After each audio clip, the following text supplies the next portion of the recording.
आम्ही सर्व कर्मचारी जवळजवळ 20 कर्मचारी काम करतो समितीमध्ये.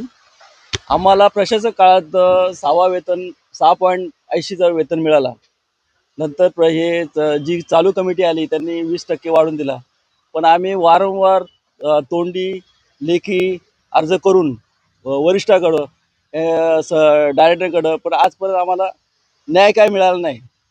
शेवटी आज आम्ही 21/8/2000 पासून उपोषणाचा हत्यार उपसला, पण आम्हाला आजपर्यंत न्याय नाही मिळाला. मागे 2/7/2025 रोजी आम्ही असं तोंडी निवेदन दिलं, लेखी निवेदन दिलं का आम्हाला जवळजवळ तुम्ही जे कर्मचारी रिटायर झालेत त्यांच्या हिश्श्याचे कमीत कमी 1,60,000 आपल्या पगारात बचत होतात ते आमच्या पदरात द्या. पण त्याची पण दखल घेतली नाही.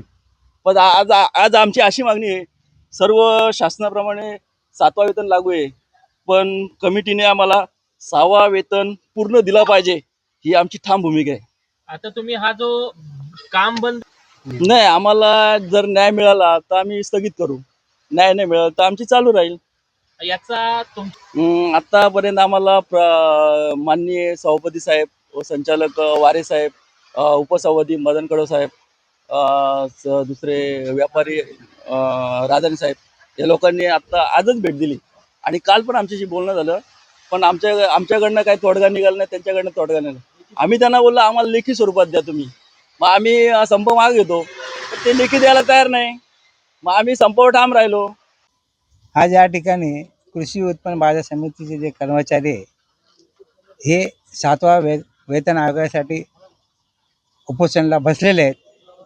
त्यांच्या ज्या मागण्या आहेत त्या मागण्या रास्त आहेत.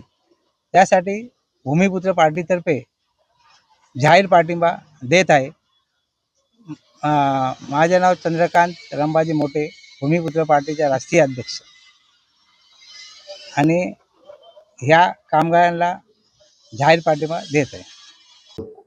उल्हासनगर कृषी उत्पन्न बाजार समितीच्या कर्मचाऱ्यांनी जे काम बंद आंदोलन केलं आहे त्या काम बंद आंदोलनासाठी त्यांनी ज्या मागण्या त्यांच्या लेखी स्वरूपात केल्या आहेत त्या मागण्यांसाठी आमची कृषी उत्पन्न बाजार समितीच्या संचालकांची उद्या सभा आयोजित केली आहे. त्या सभेमध्ये आम्ही निर्णय घेऊन योग्य ते मार्ग काढू आणि तुर्तास त्यांना आम्ही विनंती केलेली आहे की तुम्ही संप तुर्तास स्थगिती करावी आणि तुमच्या मागणीचा आम्ही पॉझिटिव्ह विचार करतोय.